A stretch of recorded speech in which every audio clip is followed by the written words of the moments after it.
No, I thought our guys' approach, just talking about our first quarters and how we need to have a better start.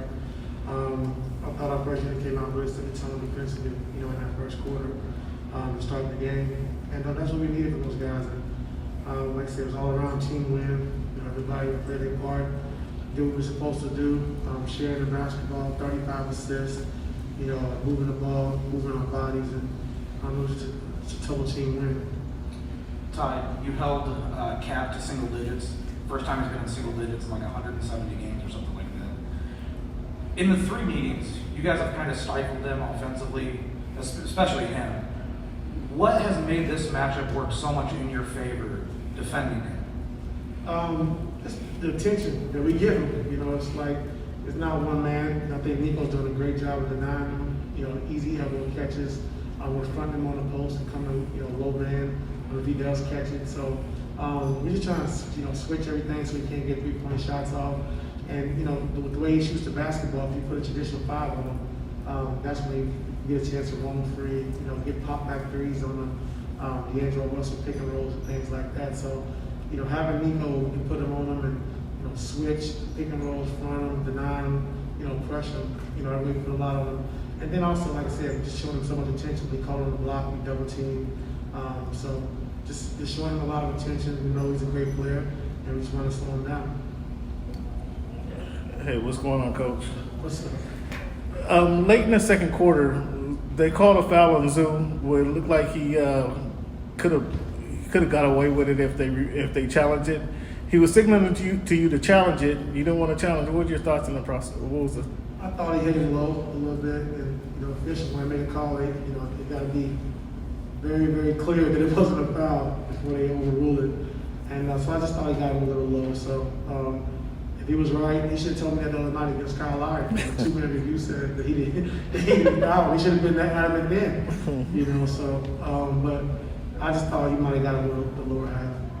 Coach, LT was a TG Sports. How refreshing is it to have Bledsoe playing with you guys this season? And it seems like now he's finding his rhythm, and plus the fact that he's giving you some of the other stars and some of the other shooters a little bit more bench rest. He's been great.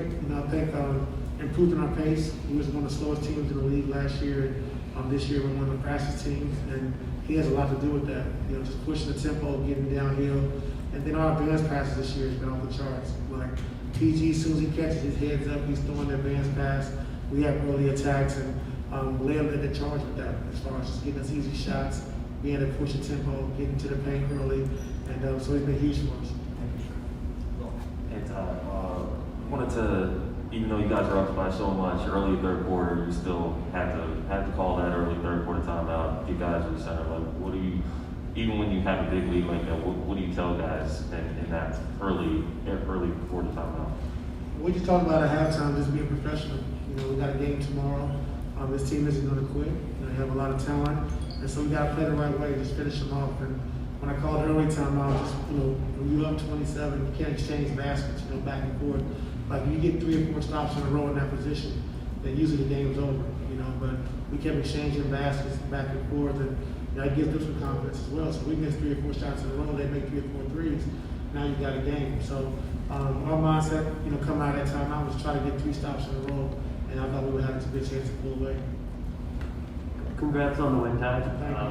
58 rebounds, 35 assists, 30-point game. Is there something that you appreciated the most out of tonight's win? I know you mentioned it's a total team effort, but is there anything in particular? Like I said, 35 assists, I think is huge. Just showing we're playing the right way. We're attacking the paint, we're getting shots, we're getting out in transition, sharing the basketball. And, just taking care of the basketball. 14 turnovers, but we might have 4 of them down the stretch, at the end. But, taking care of the basketball. This team is number 1 in the league in turning teams over, and we do that coming into it. And we had a game in Minnesota, we turned them over 21 times for 30 points. So we wanted to make sure we took care of the basketball. We did a good job with that. Yeah, I got one more. It was an interesting game. So You said what? It was an interesting game. So I thought so. Yeah. Justice played quite a bit in the first half. I thought he got an extended run compared to what we usually see from him. Like, what are you looking for from him? What do you think he gave you? Probably gets a great defense. His pace of rebounding the basketball, being able to push. But that second unit in general just came in and we was able to give PG a good rest. We had to bring him back as early, so he was a little fresher. We knew we had a game tomorrow, so we wanted to use little bodies tonight. And Justice came in, just like I said, playing the right way, made a couple good passes, got to the, got a couple layups early on. And his defense has always been great. You mentioned that it was good to get PG some extended rest today, but was part of the thought process also getting him off the ball a little bit more? Yeah, getting him off the ball and not making it as hard, especially with Vanderbilt starting the game. Like he likes to pick up full court and pressure and deny him. So we just want to get him off the ball a little bit more. Rich made some good passes. Blair made some good passes when PG got some open threes. And then, like I said, we didn't want to wear him down early. And me and him had talked early, me and him and B. Shaw, but just about, conserving your energy, not attacking one-on-one, all game, getting to the back, get to your spots and raise it the last 6-8 minutes of the game, then you can attack and pick and rolls. Kind of piggybacking off of LT and Sabrina, with the advanced passes that you mentioned, to get the offense early and get easier buckets, is that a way to kind of get PG some rest even when he's on the floor so that he's not having as many responsibilities even on both ends? Exactly. And then you see when he gets the ball, he's looking here, he advances it, early attacks. If we don't have it, then we throw it back to him for a shot, or we throw it back to him, and now we run into the pick and roll. So now, he's cruising into it instead of having to handle and push it up himself. So it's been good for us. Like I said, we continue to keep learning where we want the ball, first, second, third option, how we want to play. And like I said, we get better and better each game. There was a play where Bledsoe pushes up and hits PG in the trailer. Is that kind of exactly what you're looking for? Yeah, Vance, Blair, T-Man, Reggie attack early. They don't have it.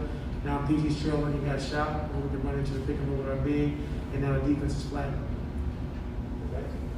Thank you. All right, see y'all later.